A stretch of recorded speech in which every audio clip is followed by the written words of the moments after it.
I'm Shreya Shrein from Kolkata. Welcome to Science Prodigy. Today we will be beginning the first chapter of class 8, which is ratio and proportions. So before we begin, let us have some introduction of what is a ratio. We will be starting first with the ratio, then we will be moving forward to the proportions part.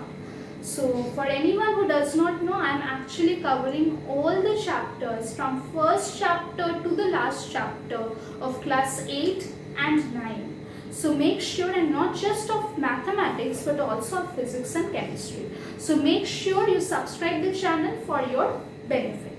So to begin with, what is a ratio? Ratio is basically, why is ratio used? Ratio is often used for comparison purposes. That is, two quantities which are having the same unit and are quite identical. How many times is this quantity with respect to the other? That is what we come up in a ratio. For example, we can actually find the ratio between, it is asked, what is the ratio between rupees 15 and rupees 20? We can actually find this out because they are having the same unit and they both are mentioned in rupees.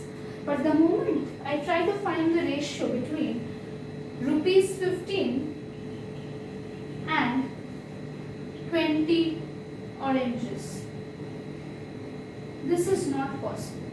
This is not a ratio between two similar quantities or two similar units. We are trying to compare between two identical things, between the numerical value of two identical things. When we actually say ratio, ratio is nothing but a kind of a fraction. When I say it is 20:25, that means it is nothing but 20/25. It can be in any quantity, but because it is a ratio of two similar quantities, that means it will be unitless. If it is rupees 15, which has to be rupees 15 into rupees 20, suppose both are having the same quantity, so numerator denominator cancels, and so ratio is always unitless because we are actually comparing the same units. Now this, the first part, this is known as the antecedent, and this is termed as the consequent. This is the antecedent, this is the consequent. And always you have to keep in mind that ratio is always kept in the smallest possible value. That means if it is 20/25, it cannot be a ratio. You have to write it in the form of 4/5, that is 4:5. So in the minimum simplest ratio, it should be always indicated. So that is how we compare that, how in which quantity they are in.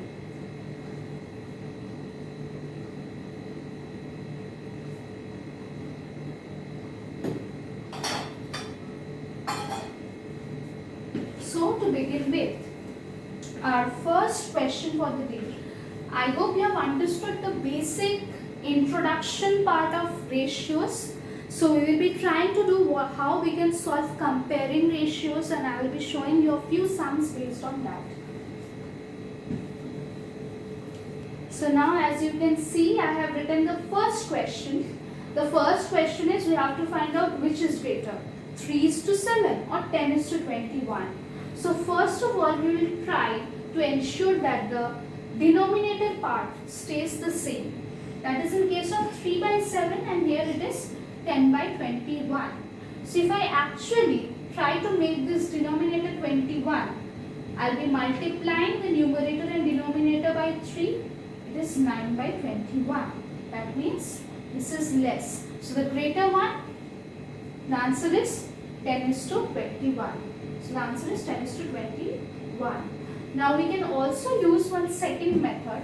The second method is somewhat like this, that it has been given to us to determine 3:7 and for 10:21. So if I go for cross multiplication, and if I find that 3 into 21 is greater than 70, that is 7 into 10, then this one will be greater. So if I go for 3 into 21, it is 63, and this turns out to be less than 70. That means this cannot be greater.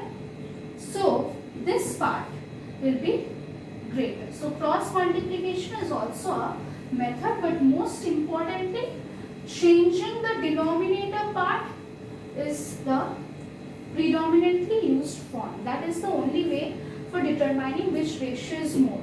That is, if it is given, suppose that which one is greater, half or 7 by 8. So how do we find it? We have to compare the two ratios. Compare means we're finding which is greater, which is smaller. So if I go for this one, I have to multiply this with 4. Multiplying,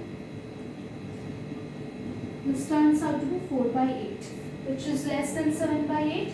So 7 by 8 is greater. So in this way only the comparing ratio questions are done. It is very easy. Now moving forward to the next part.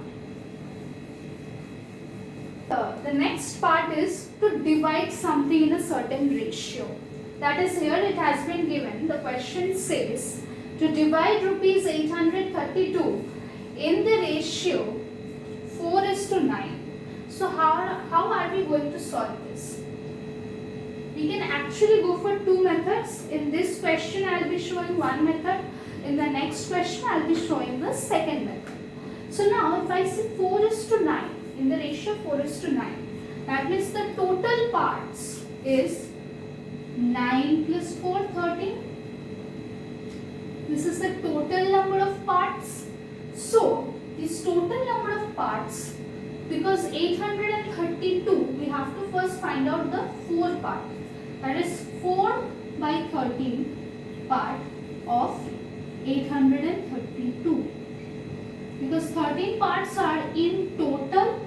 So the first part, which is 4 quantities in terms, so 4 quantities out of 13 quantities, which has to be out of rupees 832, is basically coming from unitary method as well.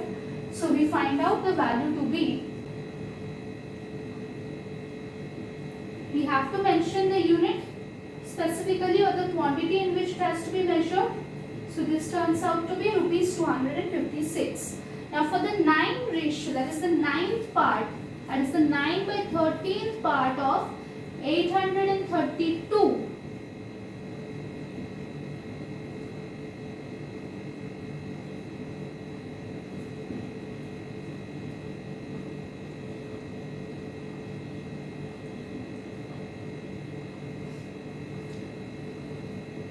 It turns out to be rupees 576. So for the first part in the ratio, for 4:9 division, it should be divided in the amount of rupees 256 and rupees 576.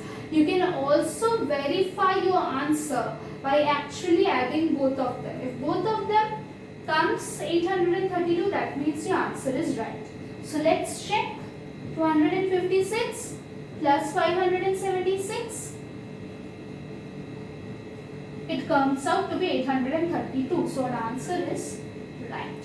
So moving to the next question.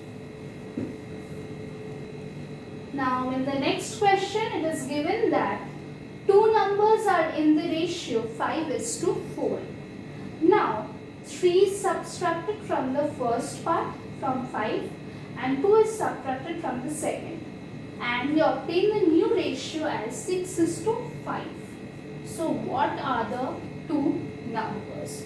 So as because the two numbers are in the ratio 5:4, we will try to solve it in the next method, in a different method.